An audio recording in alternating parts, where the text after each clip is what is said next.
I think we can hear regardless. Okay, cool. So real quick, we're gonna have a couple of announcements. We're gonna do a prayer and then we're gonna get started. So, Theology on Tap is gonna move to once a month starting in August. Just everyone's getting really busy, so we're gonna move down to once a month. We are gonna start recording our Theology on Tap, but we do not want to discourage any questions. So if you do not want to be in the recording, but you still want to ask questions, please ask your questions. If you don't want to be in the recording, we can always edit you out. Please feel free to ask your questions. St. Rose is starting their Theology on Tap for young adults on September 8th at Deep South Growlers, and they have invited all the other parishes, surrounding parishes, so something really exciting to look into. And we also have speakers lined up all the way through January. So some Theology on Taps are going to be here at Alfonso's. Some are going to move to the parish hall. Some people are bringing some stuff in for us to look at. Other people would like a recording. One guy has his own podcast, so he wanted it in a little bit more of a quiet area. So it's going to be really exciting, and we'll keep you guys updated with all of those. Tonight we have Senior Night Don Rubin. He's going to talk about Marian Apparitions Part 2. Very, very well studied, always willing to share his knowledge on the Facebook group, and we're so excited to have him tonight. Rubin, thank you so much. So let's start with an opening prayer, and then we will pass it off. In the name of the Father, Son, and Holy Spirit. Lord, thank you so much for bringing us here together to learn more about you and to let us grow deeper into our faith. We pray that you bless this food, bless the people that are here, and provide special graces to Mr. Rubin for being our speaker tonight. Let us all pray together. Bless us, O Lord, and these like this, which you're about to receive, thy baptism in Christ our Lord. Amen. In the name of the Father, Son, and Holy Spirit. Amen. Okay. I think I need a mic. My voice projects enough, I think, for all of us. It's a short group, or do I need the mic? We'll pick him up without the mic. Tell me. Hear me? Let's try the mic. Well, we're right next to you, so Yeah, try the mic. For the recording, for the microphone, please. Yeah. Again, my name is Ruben Cruz. Glad to be here. For those that don't know me, again, my name is Ruben Cruz. I've been a Knight of Columbus for about 12 years now, 10 of which are third night or senior night. And it's been fun. I've been a Catholic my whole life, and I don't care what anybody says. I'm proud to be a Catholic. We're going to talk about Marian Apparitions, and my favorite theologian spoke about, what, 5 the last time? I got through 5. There are about 18 confirmed apparitions by the local bishop and or the Vatican. However, there are a total of 56, those of which are claimed apparitions but not confirmed by the Catholic Church. Since we're talking about Marian apparitions, instead of saying Our Holy Mother, I'm going to give her a sobriquet. The definition for sobriquet is another word for nickname, but in this case, sobriquet is more formal, so I think it's more appropriate. What we should know is, how does the church determine the veracity of an apparition? And that is an enormous job that falls on the local bishop. The Vatican Congregation for the Doctrine of the Faith established a set of norms in 1978 to help bishops guide them in the process of discernment and investigation of reported apparitions. The process is never brief. For example, a series of Marian apparitions in the Diocese of Green Bay, Wisconsin received approval in 2010, 150 years after the first apparition was reported in 1859. And that's just half of the nearly 300 years it took the church to approve the apparitions of Our Lady of Laos, which I'll explain later. According to the norms, the local bishop should set a commission of experts, including theologians, canon lawyers, psychologists, and doctors to help them determine the facts, the mental, moral, and spiritual integrity and seriousness of the visionary, and whether the message and testimony are free from theological and doctrine error. The reason that the unconfirmed apparitions are in fact unconfirmed is that when the bishops start the investigation, it takes a long time to begin with, and a lot of the witnesses either have moved, died, they can't get a hold of them, so the investigation kind of drops, and then there's no way to verify the factual apparition. The longer the alleged apparitions last and the more popular an apparition site becomes, the more evidence accumulates and the longer it takes the church to reach a judgment. When the bishop's investigation is complete, he can come to one of three conclusions. He can determine the apparition to be true and worthy of belief. He can say it is not true, which leaves open the possibility for an appeal, or he can say that at the moment he doesn't know or needs more help. I can go on and on about this, but that's why the handout. I'm going to start with Our Lady of the Pillar, which was in Zaragoza, Spain in 40 AD. Aware of St. James' distress, like a true mother, miraculously bilocated, that's Virgin Mary, Holy Mother, she bilocated from Jerusalem to Spain. Pope Innocent XIII authorized veneration through the entire Spanish Empire. She appeared to him and his disciples atop a pillar of jasper stone, carried by angels while holding a smaller wooden statue of herself holding the Christ child. She assured the people of Hispania would become Christians and that their faith would be as strong and durable as the pillar on which she stood. Also, that it would stand until the end of time in order that God may work miracles and wonders through her intercession. This is, in fact, the oldest Marian apparition.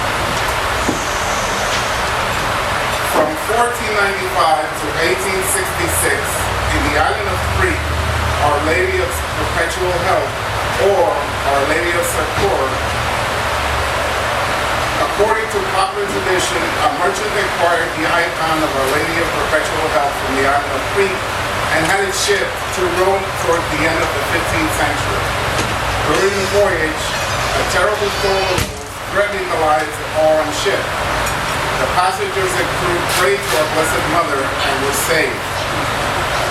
Once in Rome, the merchant dying ordered that the image should be displayed for public veneration. His friend who retained the image received further instruction and dream to his little daughter. The Blessed Mother appeared and expressed the desire for the image to be venerated in a church between the basilicas of St. Mary Major and St. John Lateran in Rome. After Napoleon's troops destroyed the church of St. Matthew in 1812, the image was transferred to the church of St. Mary in Pascagoula and remained there for nearly 40 years. There, the image was neglected and forgotten. By divine providence, the image was rediscovered, and in 1866, Blessed Pope Pius IX entrusted the image to the Redemptorists who just built the church and St. Alfonso down the street from it. As a boy, the Holy Father had prayed before the image of the Church of St. Matthew. He ordered the public display and veneration of the image and fixed the feast of Our Lady of Perpetual Help as the Sunday before the Feast of Nativity. In 1867, when the image was carried in a solemn procession through the streets, a young child was cured, the first of many recorded miracles attributed to Our Lady of Perpetual Help.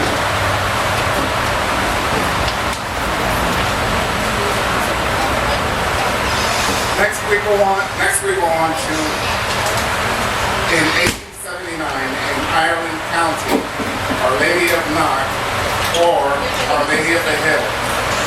The story begins on 21 August 1879 when 15 people from the village witnessed an apparition of Mary on the gable wall of the parish church. They said she appeared with St. Joseph, St. John the Evangelist, and a lamb and a cross. They watched the pouring rain for 2 hours reciting the rosary, a Marian prayer. He recalled that in the apparition of the Lady of Knock, the Virgin says nothing, yet her silence is a language, the most expressive language we have. The message from Knock, therefore, is that the great value of silence for our faith. This silence in the face of mystery does not mean giving up our understanding. Rather, understanding we are aided and supported by the love of Jesus. Pope explained, it is also a silence in the face of a great mystery of love, which cannot be reciprocated unless we trusting abandonment to the will of the merciful Father. You'll notice that in every apparition, the focus, she tries to move the focus to Jesus, her son, as opposed to herself. You'll see it in the rosary, which is always asking us to pray the rosary, to focus on her son and take the focus away from herself, other than the joyful mysteries in the apparition, in the rosary. Next, Our Lady of Lorraine in Notre Dame, also known as the Virgin of the Golden Heart. She is the type of 32 Marian apparitions recorded in Belgium between November 32 and January 33 by 5 children whose ages ranges from between 9 and 15. Her message was, during the last apparition on January 33, Our Lady stated, I will convert sinners. I am the Mother of God, the Queen of Heaven.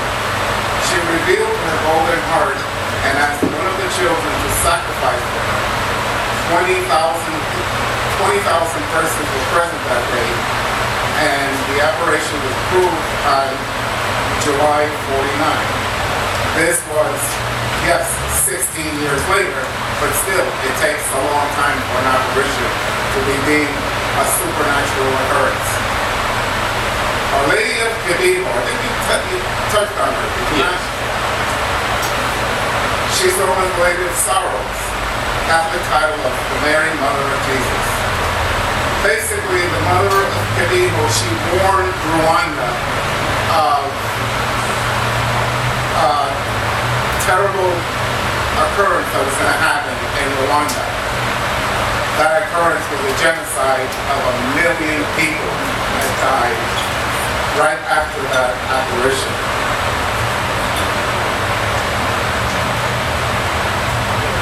She appeared as an incomparable, beautiful, and captivating lady. The color of her skin was neither white, nor black, nor mulatto. In other words, she wants to eliminate all other skin color so that we're all one. The Lady of the Rosary of San Nicolas is in Catholicism a title of veneration of the Virgin Mary associated with reported private revelation to Gladys Quiroga de Mota, middle-aged housewife beginning in the 1980s in the city of San Nicolas, Argentina. She said that she was tasked with promoting devotion to the Mother of God under this title with an emphasis on key passages in the Bible and a particularly mystical stellar symbolism. The apparitions continue almost every day since 1983 have been approved by the Catholic Church. Having been officially published, the miraculous conversions and healings occur in the sanctuary. Maria del Rosario San Nicolas is calling Catholics to pray 1 hour per day, daily Eucharistic and conversion, which is what we should be doing if not. The devotional image that of a standing Madonna offering rosary breads to the faithful resembles that Our Lady of Mount Carmel offering the scapular to St. Simon Stock, which we should all be aware of as well. The While different from traditional Dominican Cedarvista type depictions of Our Lady of the Rosary, popularized by the order of preachers. And that was approved in May of 2016 from the 80s, so we're talking about 36 years later. Our Lady of Snow, I like this one.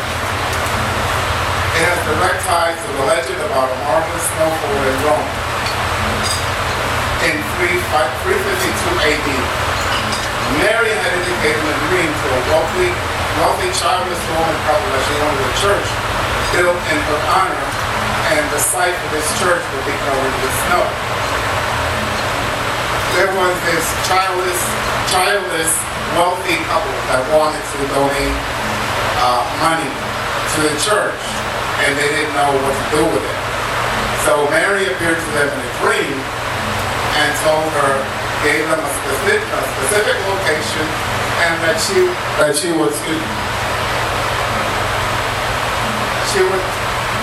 would cover the area with snow. She also woke up a Roman patrician by the name of John, and his wife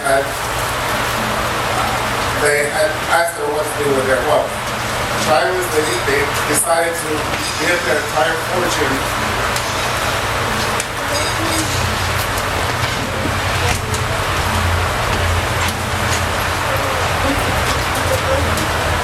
to Our Lady.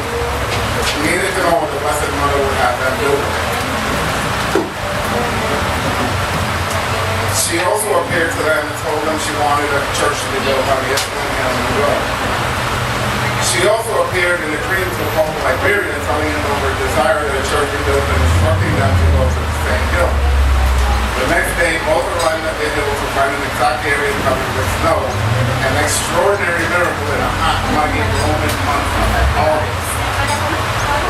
The area of the snow covered was marked off in the Pope Liberian's order that construction began immediately on the new church. There is no official approval for this operation, though. Our Lady of Hope, in 1871. During the Franco-Prussian War, Mary appeared to 6 children in January 1871 in the village of Conflans, France. She told them to pray for protection as troops approached the village and assured them that the conflict would soon come to an end. On the Feast of the Purification, Bishop of Bilbao issued a pastoral letter giving canonical judgment on the apparition. Thus, the veneration of Our Lady of Hope of Conflans was given official church recognition and approval.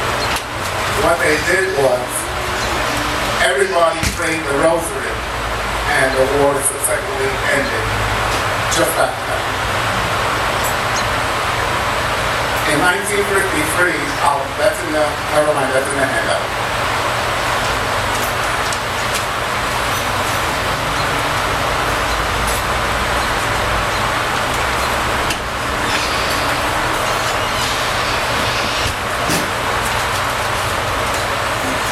This is interesting. In 1981, in Bosnia, Our Lady of the Medjugorje, 6 children saw visions of the Virgin Mary on a hill called Apparition Hill above the tower of Medjugorje. The children told their visions to the priest, and the news spread, bringing millions of people to the site that has become the 3rd most visited pilgrimage site in Europe. Her message was calling the world to conversion, prayer, and fasting. They said she also told them of world events that will unfold in the future. Peace, peace, peace, and only peace, she reportedly said. Peace must reign between man and God and between all people.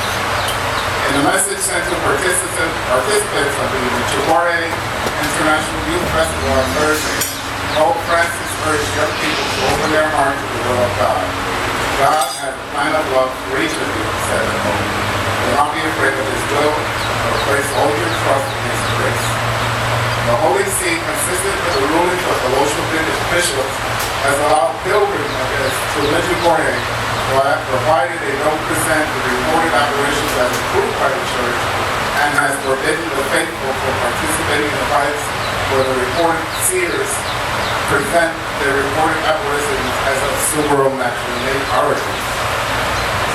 That apparition was not approved, but the Pope allows them the pilgrimage, but can't say that they can't view it as they're following her, following the apparition as it has happened, because it's not approved by the church. I have a question on that one, Matthew Gordy. Is it that it won't be approved, or is it just approved today? It's not approved. The church hasn't approved it, nor they will allow people to consider it an apparition. They can't. Is it closed or open still? No, it's closed. He approved the veneration of an apparition, but the church doesn't approve it as supernatural. Right. Is the word. Okay, thank you. Sure. Now I have one near and dear to me. That is the other handout, Our Lady of the Well, or the Lady of the Spring. It happened in Puerto Rico.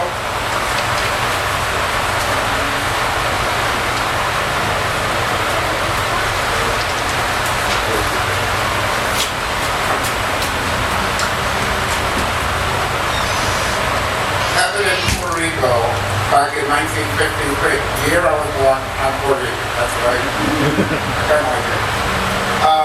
She appeared in a town called Sabana Grande, which is a translation of Big She, E-E, not I-T. So, the name Virgin of the Spring is a popular identifier adopted by devotees after Mary's supposed apparition. At the spring puddle in Sabana Grande, 53. The group maintains that several students from a nearby grade school reported seeing a beautiful young lady floating on a cloud above a spring that provided water to the school. The diocese has said that it has not found the entire visions as supernatural in nature and has advised the faithful to avoid affiliating with the association. However, there's a group that follows the apparition, or devotees of the apparition, and the local newspapers published a press release under headlines suggesting that there was going to be a mass specifically for the devotees, and that Bishop Parada was having a distance from the group. The headline spurred of social media outbreaks speculating about policy change by the church's part. Now, the church, again, allows that, let's say, the Mass of the Holy Trinity. If it falls on that day, they have to have the Mass of the Holy Trinity. They can't do a Mass devoted to Our Lady of the Spring. In fact, if a priest conducts a Mass, celebrates a Mass, devoted to Our Lady of the Spring, he will be suspended immediately per the bishop. I've been to that well. It's really, really pretty. It's a spring that opens to a cave, and water flows everywhere. And my mother-in-law went the last half mile on her knees.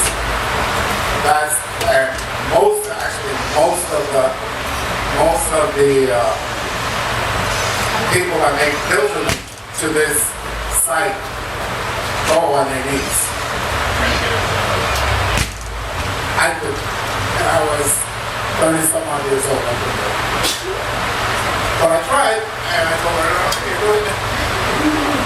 But anyway, again, this is near and dear to me. And the bishop clarified that he will be in Sabana Grande to celebrate the feast of the Holy Trinity. And the letter reminded the faithful that there has been no change in the church's stance. And that means that it will never be approved as an apparition unless there is more evidence. But since they're not looking for evidence, it has to be an apparition, of course, and that's for Mary to decide if she wanted to come back. Our Holy Mother is busy as a bee. She is everywhere. In the map, the last page of there's a map. You'll see all the places divided where she has appeared, but they're all apparitions. But some are approved by the bishop, some have gone to, some of the investigations have gone to the Vatican, because the Vatican will sometimes step in to approve or disprove. Even if the bishop approves it, even though he's in charge of the investigation, the Vatican can still disprove the apparition, even though the bishop says, yeah, I believe it based on my investigation. That's pretty much all I have. To be honest, I ran out of paper. But focusing more on these,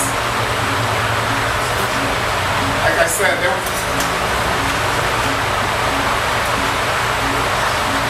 I could have pressed more on these because they're so long, but since there's a handout, I actually gave it to you. But I'm going to go back to Our Lady of the Vivo.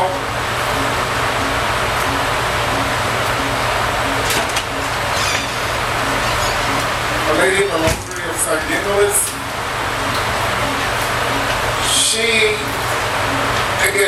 She goes back to God of mercy.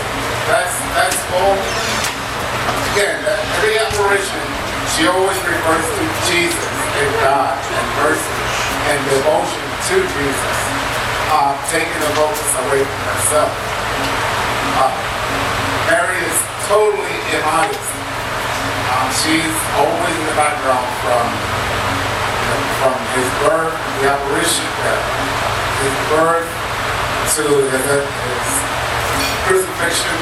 Everything has always been, she's always taken a step back and left the focus on Jesus, because that is in fact our main focus, is to be focused on Jesus, our God.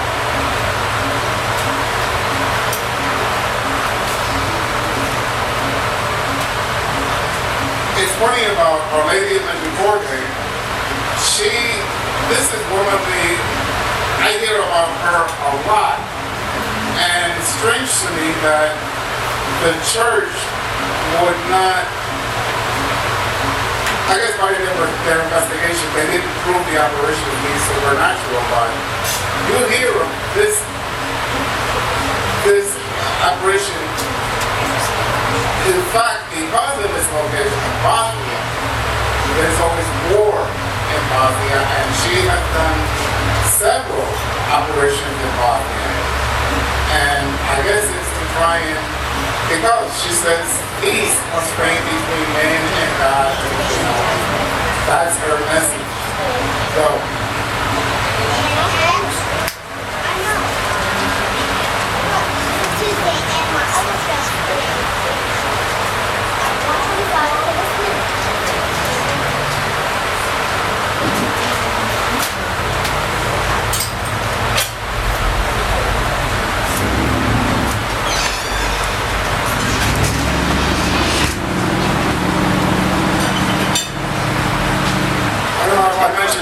in 1061 in Washington, Norfolk, England, Our Lady of Washington. The Lady of the Manor reached Shelbyville to show her the house in Nazareth where the angel Gabriel announced the revelation of the forthcoming birth of Jesus. Here we go again. She wanted her to build a replica of the Holy House in Washington, which started a conversion of England to Catholicism. During the Puritan era in England, the Catholicism was frowned upon, and Catholics could not openly show their devotion to the Catholic Church or even celebrate Mass. And after this apparition, Puritanism was was no longer allowed, and the church, after this apparition, began to normalize and build, and that began the Christianization of England. From then on, Catholicism reigned in England to this day.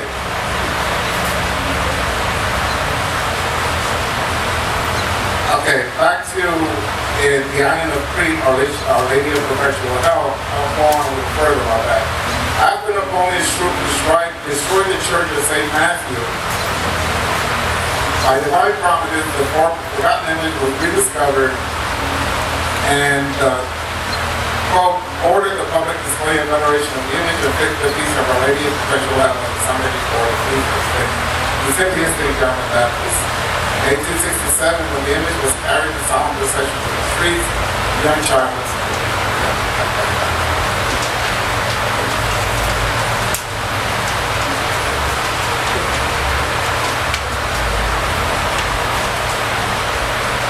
again, that's about all that I have. Again, because I ran out of paper. But any questions? Anything? Anybody have any questions? Thank you for that, Darn, that was amazing. Very good. That's good.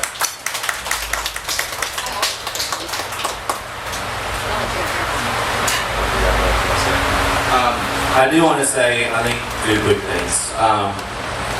Tuesday, as Father was saying this morning, is the feast of the Assumption of Our Lady, which of course is the Holy Day of Obligation.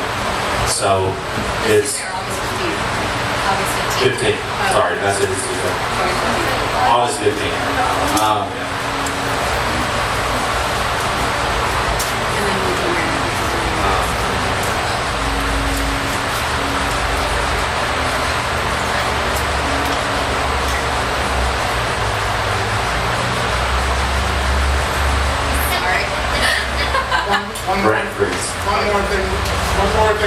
One more thing real quick. I went through this pretty quickly. I kind of glossed over, but that's why I put out the handout for you to go in there and study them a little better and get a better understanding of these operations. There are so many. It's just too much to cram into an hour and a half. It's just too many. It would have to be 1, 2, or 3, and so on. Because there are actually 56 that are not confirmed. And because they're not confirmed, it's very difficult to find out information about them. So I couldn't do it. And again, the map is on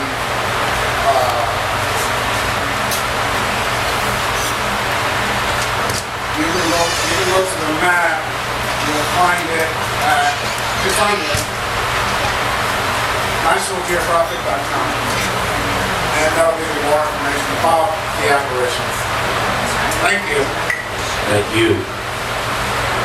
I think when we talk about Marian Apparitions, when we talk about our mother visiting us, I think it all culminates and it all calls back to that wedding feast of Cana, where, and I don't remember if I talked about this during our last Marian Apparition speech, but we see this willingness to help from our mother, and in that way, she kick-started, in a way, Jesus' ministry. And he says, "It is not yet my time. What is it that is between you and I?" Woman, he's rebuking her pretty harshly there. Although the title woman is not necessarily a derogative. It's harking back ultimately to Eve, because she is the new Eve.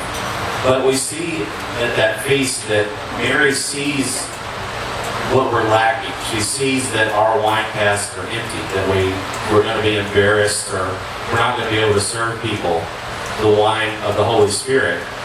And because of Mary's closeness to the Holy Spirit, because of her closeness to her Son, she doesn't publicly announce this and embarrass this young couple who have, essentially committed a faux pas by not having enough wine for their guests. But Mary quietly goes straight to her Son, and she tells him what the problems are. She does the same thing for us. She sees what's lacking within us. She knows that, and she brings that to her Son and says, "Hey, they're out of wine." And he says, it's not yet my time. I'm not ready. And the last words we hear from our Blessed Mother, and it's not the last words she ever said, obviously, but the last recorded words we have from our mother is, do whatever he tells you. She always directs us back to Christ in a profound and radical way, where she doesn't supersede her son. She doesn't say, I don't care, you're going to do it anyway. She turns back to us and says, to us, do whatever he, Jesus, tells you to do. And I think that's the essential core element of all the Marian apparitions. That she sees where we're empty so that her son can fill us with the wine of the Holy Spirit so that we can, give that to the rest of the wedding guests. I like that you went back over Quebeco because I did research, like you said, it's a Herculean task to really deep dive into a lot of these apparitions. But Our Lady of Quebeco started a particular devotion to Mary under the title of Our Lady of Sorrows. And Immaculée is one of the visionaries there, and she's actually got a book out now where she goes through the Seven Sorrows, Rosary, Our Lady of Sorrows. This devotion had not been known for maybe a millennia before this. It was practiced by some Trappist monks way back in the Middle Ages, and then through the apparitions of Quebeco, Mary brought back this devotion. And Our Lady of Sorrows is a very important apparition because it's very powerful, it's very efficacious against the powers of Satan. And I'm hoping to hear a little bit more about that from Charlie later on in our Demons and Angels talk. But that's one of the things that you see a lot with the powers of evil, with the powers of Satan, that, praying the Seven Sorrows Rosary and devoting yourself to Our Lady of Sorrows, specifically the title, is very powerful and efficacious against the forces of Satan. Correct me if I'm wrong. If I'm not mistaken, they have no wine and do what he tells you are the only words that you hear from Mary, other than at the Annunciation, while she's telling the angel Gabriel, well, I've not been with a man, but that was in a dream. Right. We hear her fiat and then the Magnificat, my soul magnifies the Lord, which is one of the greatest prayers in the Bible, I think. I think it's poignant that those are the last recorded words of our Blessed Mother, is do whatever he tells you. Again, and words in the Bible are not necessarily the sole focus, because St. Joseph never says a word. But we still see through his example and through, him acting as that fatherly figure, as the protector, through his actions, that we can see that devotion to the Blessed Mother and our Lord.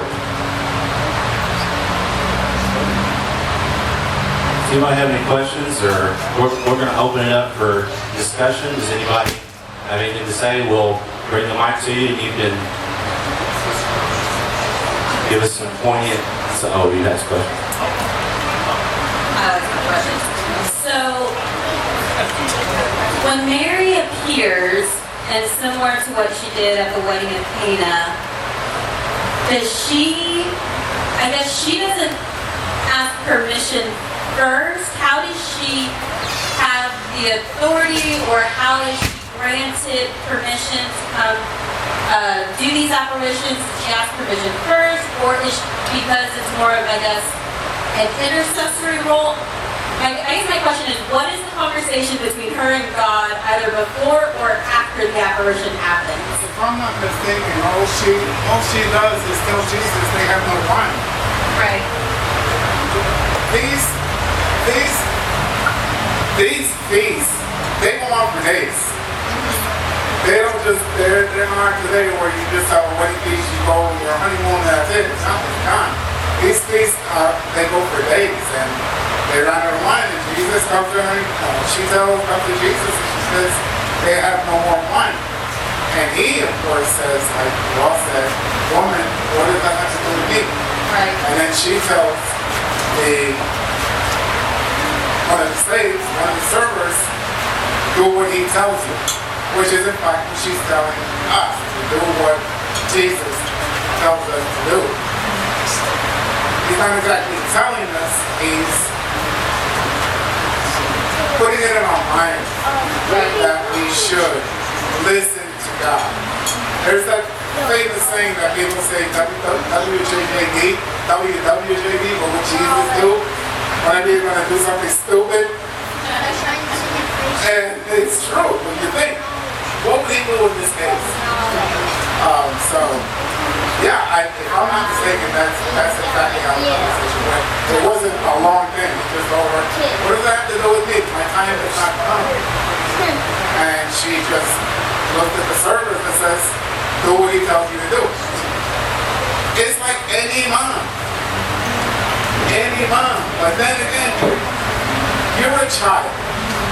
And you ask that you want a Super Mario Brothers for Christmas. And dad says, no, I don't have the money.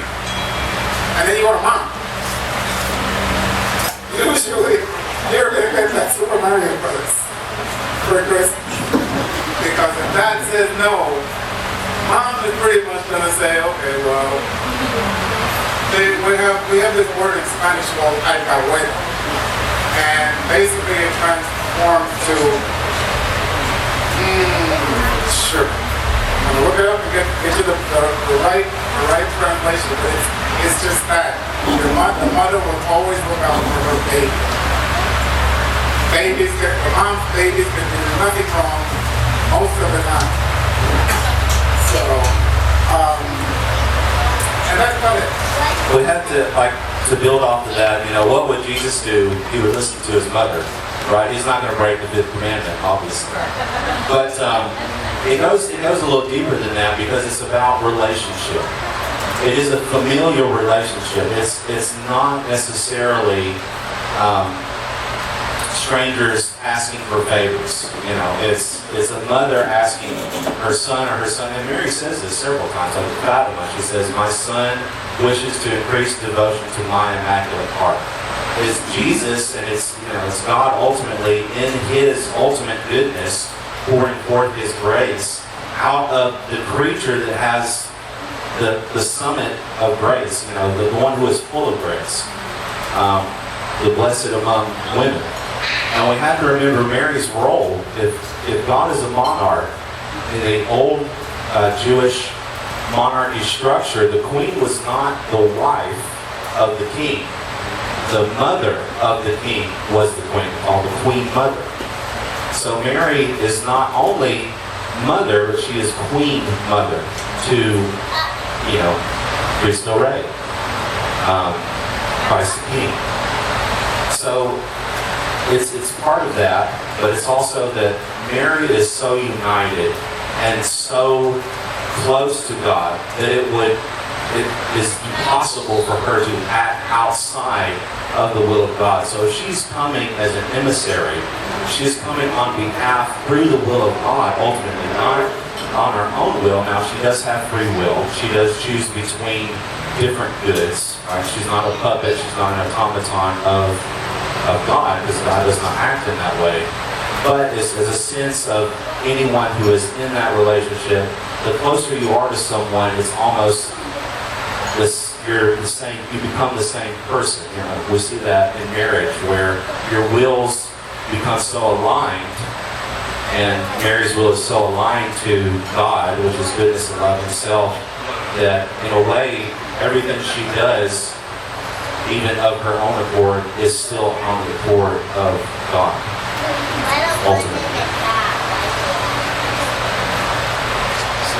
I have another question. Yeah. I don't mind talking. Hey, so really quick, I just heard of like a major apparition, so I didn't know that there was, the 56 or whatever. So you said that there was like 3 or 4 that are approved? How many are approved? And There were 8 approved. 8 in total approved. Between 19 and 26, they're still working on it. And between 26 and 56, they're not approved as supernatural at all. Nor will they be.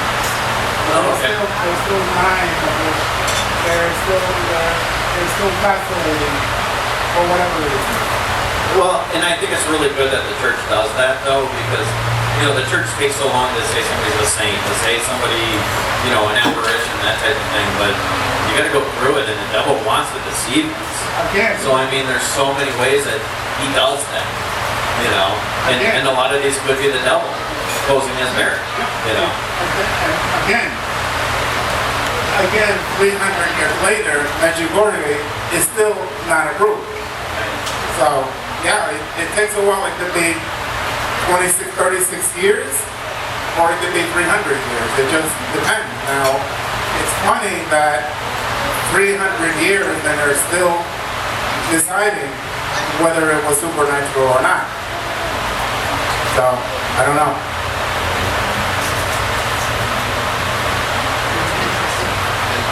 That goes back to a point we've talked about too, between, you know, divine and public revelation, where, you know, it's under the umbrella of public revelation. So even those apparitions that are approved are just approved as they're not contrary to the faith. I don't necessarily believe in Fatima or something. I don't know how you could say that, but if you were to say that, you know, you don't have to give your ascension fully to these apparitions, as long as they're not contrary to the faith. You know, the church has the authority to approve or not approve an apparition. But there still can be good elements and good devotions that can come out of that might bear fruit later. I mean, that's one of the major keys that the church looks at, is what fruit has this apparition borne? Is it good fruit? Is it evil fruit?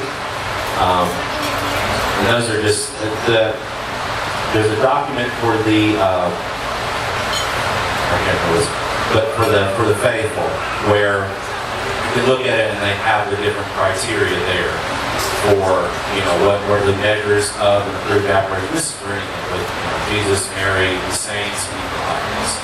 So the church, like I said, it's good that they do this, and we have a systematic, maybe legalistic way of determining God's will in this situation, if it truly is from God or not.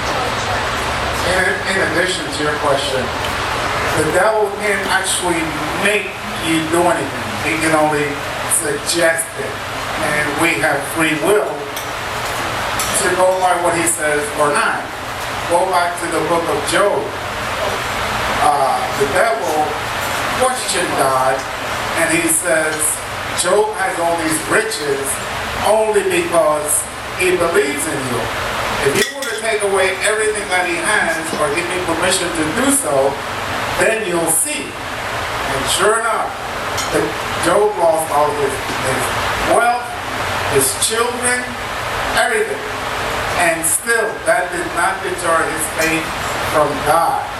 And what did God do? He doubled and tripled what he lost. So, all the devil can do is suggest that you sin, suggest that you do something sinful, suggest that you think in a way to sin. But he can't actually make you do it. So as far as the question about is it an act of the devil that's not allowing the people to authorize the apparitions, no, the devil has nothing to do with that. The devil can only suggest, and it's up to us to follow what he says or rebuke him like God did. Was it Peter? Get thee behind me, Satan? No, Jesus said to me, Jesus, get thee behind me, Satan. Vadireno Satanas. So, there you go. An answer to your question. I hope it doesn't answer your question.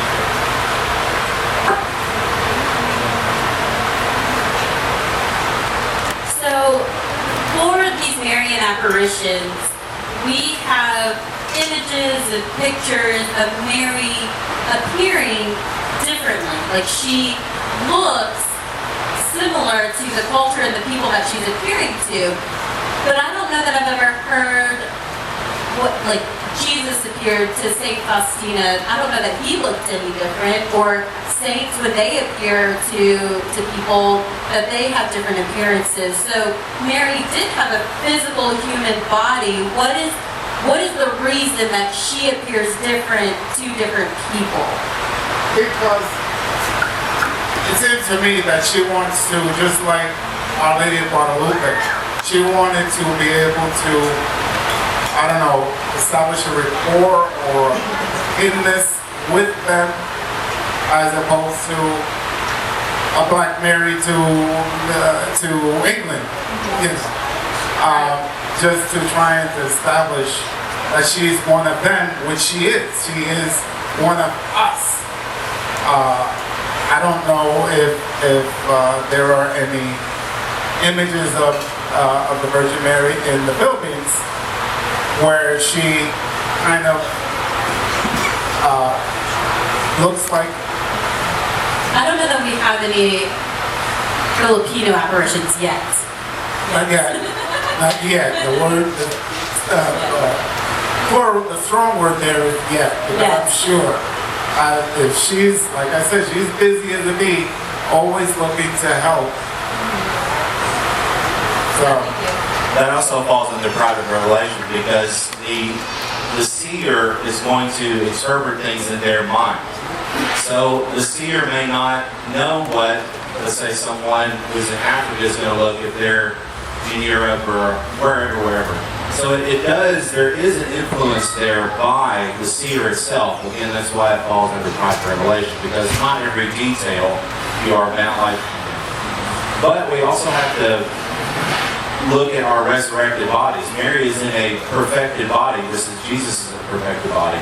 And Jesus, it seems, could alter his appearance in ways, because he was there and showed them the wounds in his hands.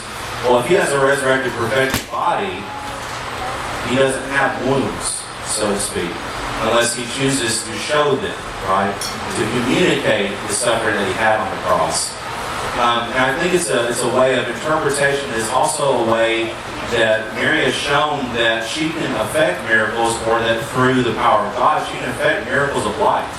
Right? We have the dancing of the sun in Fatima.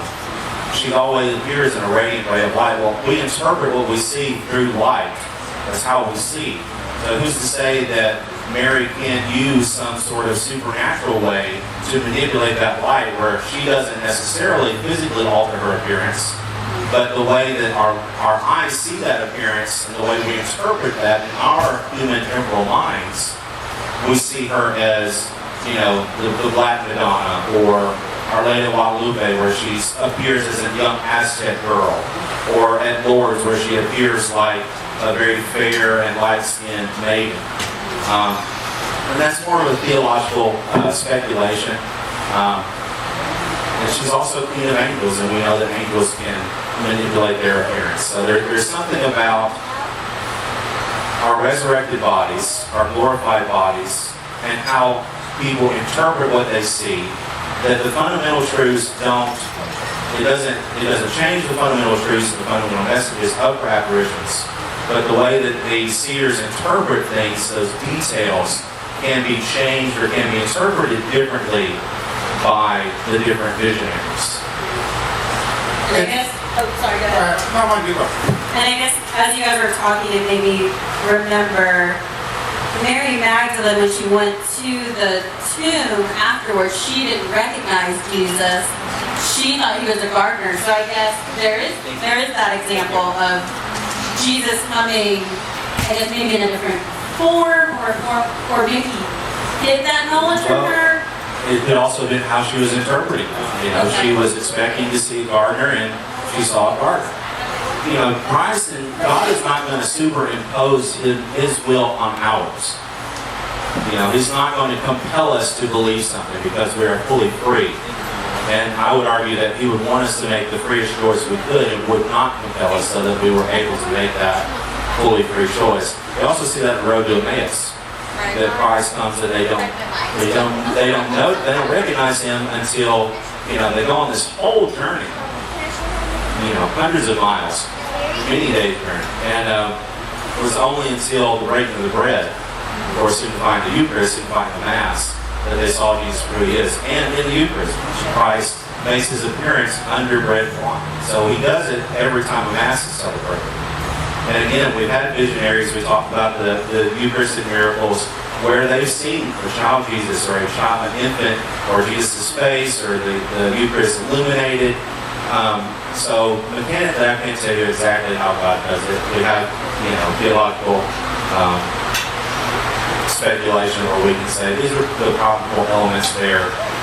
But I think it goes back to the interpretation of the visionary and the power of the resurrected or glorified body. Going back to Our Lady of Zaragoza, Lady of the Pillar, back in 40 AD, doing this research, I didn't know this. That Our Lady actually bilocated from Jerusalem to Spain to help St. James. But then again, if you think about it, Mary is in heaven, and these apparitions, that's kind of like bilocation, is it not? I would think so. Because she's in heaven and she's appearing in all these other places. She's bilocated to me. Just like Mother Dio had the strength to bilocate both two places at the same time and perform miracles, but miracles were attributed to this bilocation. So yeah, that's another way of looking at that, I think.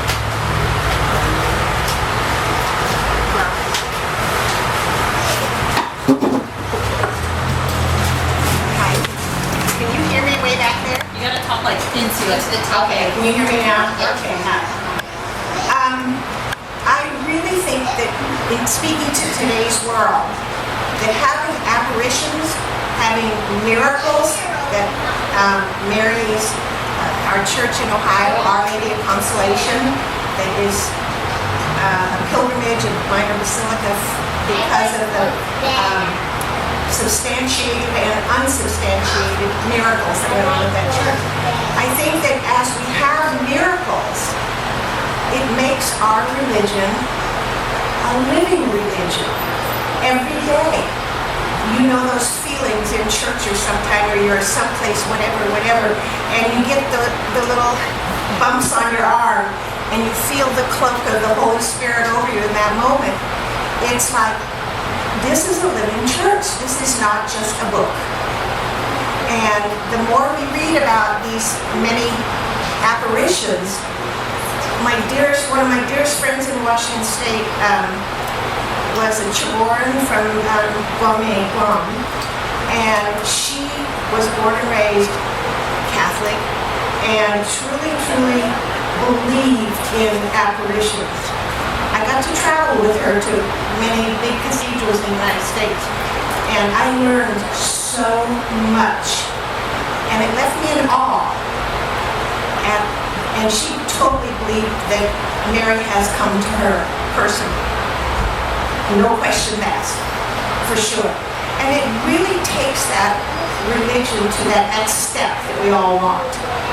That we are living it every single day, and that those miracles and apparitions are where we find it. I found this one, let's see if I can pull it up. Online it says, and Mary said, "Do not be afraid. Take courage and strive resolutely, putting aside all fear of future and possible trials and difficulties. Draw close to the Mother of God." And I just believe it's a big, huge stamp on the back to say we are a living church. Amen. I think it's Father Maxim Schmitz, someone can correct me if I'm wrong, but he says we're not people of the book, we're people of the Word, the living Word, which is Christ.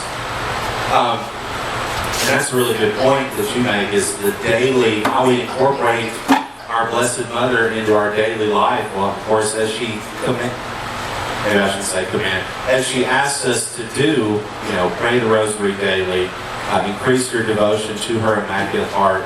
And I think that's why Father has made the initiative to start up the Legion of Mary at our parish.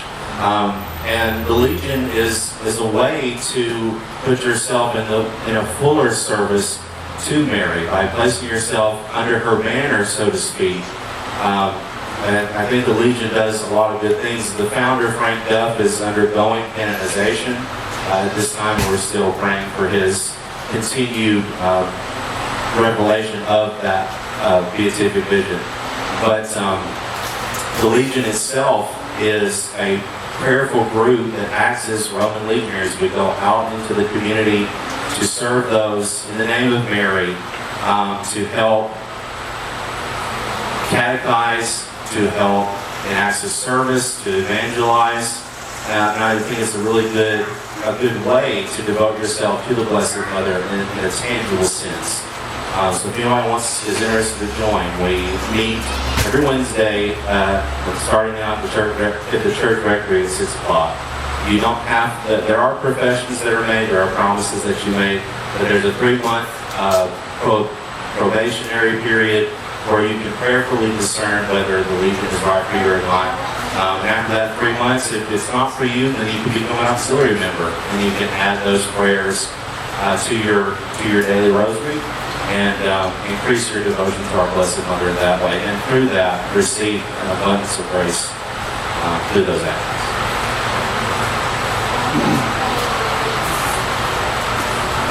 I had a general question. The definition of an apparition. What is the definition of an apparition? Is it just a vision or an appearance? Or could it also be a healing or some other act? I think, from what I've been reading, an apparition is where Mary, people, it could be villagers, could be anybody, actually see Virgin Mary in many ways. Like St. James, she came over, carried by angels on a cloud, with a pillar of jasper stone. Our Lady of Guadalupe, she appeared to Juan Diego. People actually see her, and not only that person, but many others, or those people can tell others. She might tell them, I'm going to appear again at a certain time, so on and so forth, and the word gets around, but she actually appears to these people, not in a bodily image, but her image appears to someone, and word gets around, like Juan Duarte. He told the bishop didn't believe him. He came back and he appeared to him again, and he told her what the bishop said, and she told him she gave him the roses to show the bishop that these roses didn't grow in Mexico at the time. Well, I don't think they ever grew in Mexico. And the bishop then believed. At Lourdes, she appeared to the children several times. And during these several times, then the kids told the other villagers, and more people came to see the dancing sun, and so on and so forth. But I think she actually appeared, not as a ghost, but something you can see. And that's how the word was passed around. And Juan Diego was only one person, Lourdes was three children, Fatima, and so on and so forth.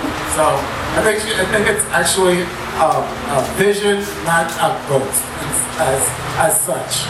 I think that's what the definition is of my head. Is it more than just a vision, or is it that she appears with instructions of some kind for us? It's my belief that yes, she has given instructions, and or she asked people to build a church for her, like Our Lady of the Snows. She built for people to devote her or her son, and everywhere she's gone, she's told Our Lady of the Well. She asked to have a chapel built there. Medjugorje, also a chapel, and so on. She's actually asked people to do things in furtherance of devotion to her son. And it's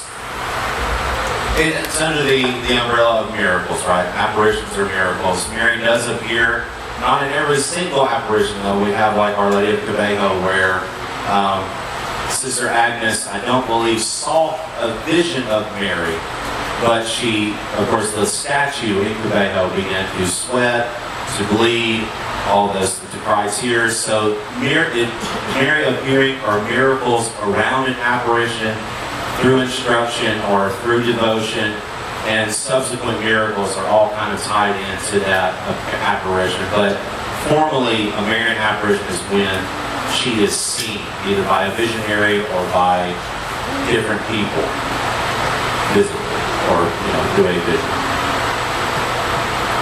So what evidence are these bishops looking for to prove that an apparition has appeared? I mean, sometimes you have the eyewitnesses, but sometimes it's just one person. What evidence are they looking for?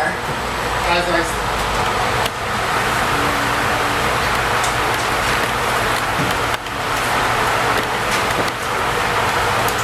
I mentioned in the first page,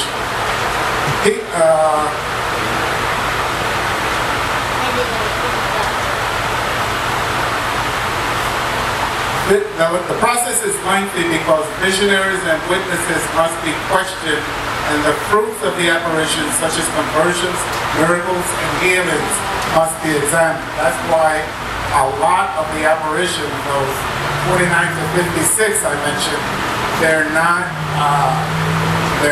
going approved nor going to be approved because many of them are so old, and that the investigation has gone on for so long. Witnesses have died.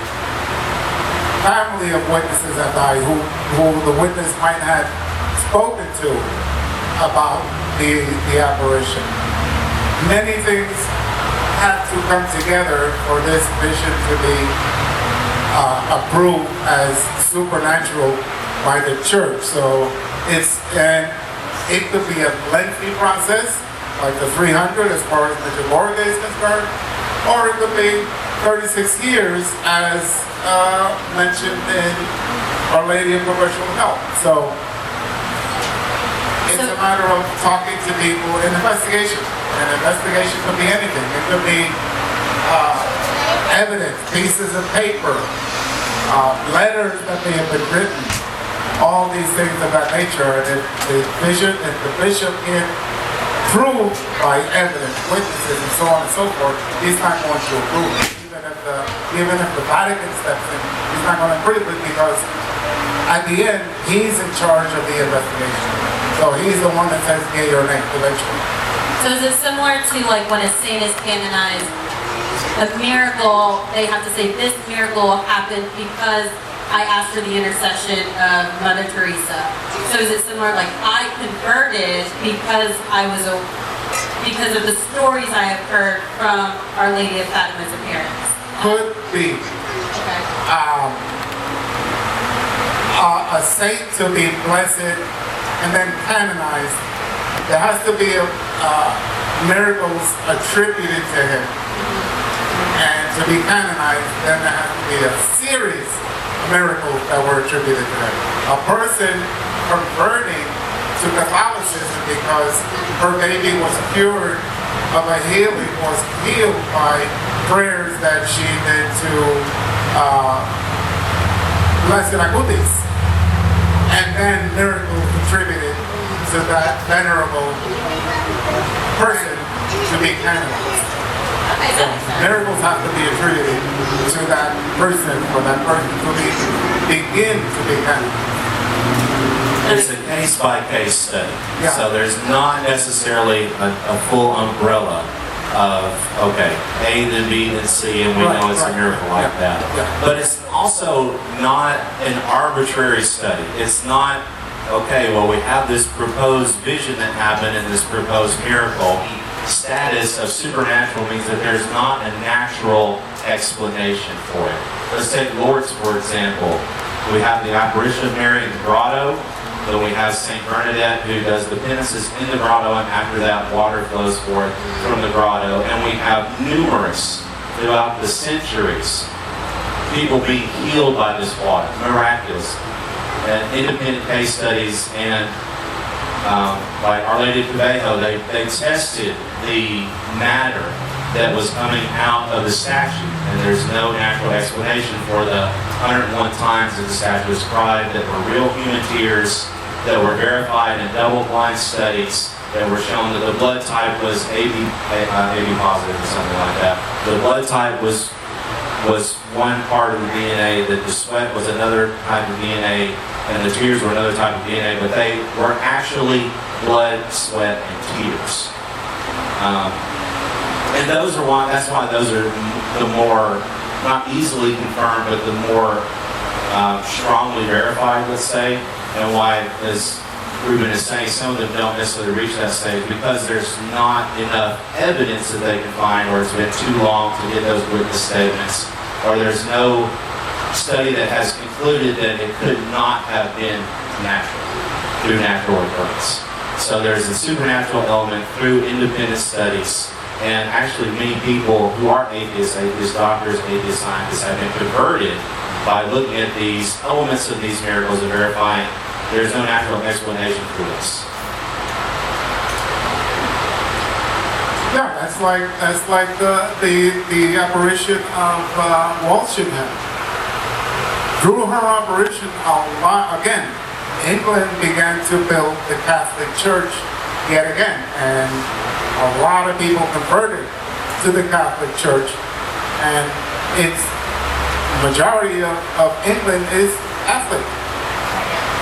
So, yeah, it's just a matter of her. But that's why the church leaves it up to you, whether you're going to assent to this or not. Because again, you don't have to. You can look at the evidence for yourself and say, okay, well, I don't think there's sufficient evidence here for me to believe that such and such is a verified apparition. Now, you shouldn't openly and publicly speak out against the church if they prove something, of course, because that tends to lead to heresy. But you don't have to give your full assent for these things. You can look at the evidence and say, okay, well, I believe A, but perhaps not B, and C, but perhaps not D. Again, it goes back to free will. God gives us free will, and it's up to us to decide, are we going to believe or are we not going to believe? Those that don't believe are atheists. I have one more question. I can't promise it's my last question, but I have another one. So you just said something about the Marian statue, when she had the blood, sweat, and tears, that her blood was also AB positive, and all of the Eucharistic miracles, whenever there was blood, was also AB positive. Is that because, and this is more of like a medical question, I guess, because Mary is the only human aspect that is passed on to Jesus, that they would have the same blood type? So are all of the Marian statues that are bleeding, is it also AB positive? Do they test that? That's not necessarily the point of that study. It could be, yes, but we shouldn't get into those details, and from that ration that Mary has to have this certain blood type or this certain DNA or whatever. These are parts of the study that show that it was actual blood, that it was actual sweat, it was actual tears, and that it was not attributed to the visionary because Sister Agnes had a different blood type. So the main thing that we're looking at there was not, okay, what we can determine from the blood that's in this statue what blood type Mary and Jesus were. Not necessarily. This is not the blood of Sister Agnes, Right. who is the primary visionary, and we're looking at the statue and no one has poured water, or there's not a pump pumping water that they're calling tears. It's to verify the validity of it and to make sure it's not hoax, because Marian Apparitions can be hoax. We have a lady, I don't remember exactly where this is, but she was saying that Mary was causing roses to spring up in her yard, and that she was trying to establish a place of devotion to Our Lady and make money off of it, basically.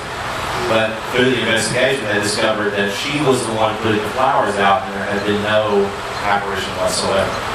So it's not necessarily something that's, again, under the umbrella of public revelation, where even through these approved miracles, we can't really determine that this applies universally to the church, because it does not add anything new to the fullness of revelation that we have in Jesus and his apostles. That's in addition, that's why Padre Pio suffered so much, because he had his stigmata investigated by so many doctors, because they just didn't believe that this was a real stigmata. And I think, if I'm not mistaken, they investigated him for years. He went to many checkups to have his stigmata looked at by doctors and scientists and so on and so forth, until they finally determined, yeah, it's real. And there have been many hoaxes. I believe in Mexico, there were a lot of claims that the image of the Virgin Mary was crying, was shedding tears.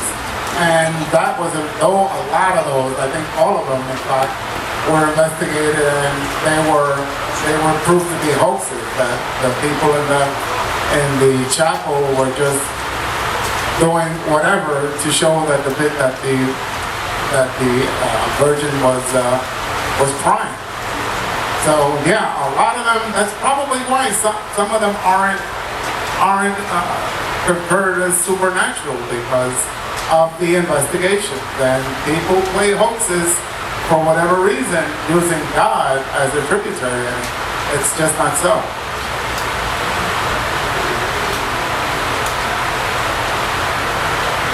Who else has questions or comments? Anybody in the back?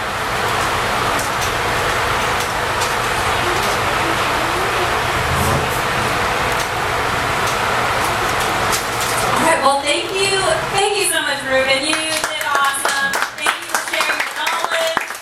Marian Apparitions, thank you for letting me ask a million questions. So our next Theology on Tap is going to be August 13th. It's going to be at the Parish Hall. It's going to be potluck style. We're going to have another guest speaker come in. His name is Stephen Brace. He is part of the Order of Franciscan Seculars. He's going to come in. He's got a ton of stuff he's bringing with him. He's going to be doing, his topic's going to be the difference on the Eastern Rite. He's doing Eastern Catholicism. Eastern Catholicism. So he's got a lot of things to teach us. I know absolutely nothing about Eastern Catholicism, so I'm going to ask lots of questions again. But super great guy. We're very excited to have him.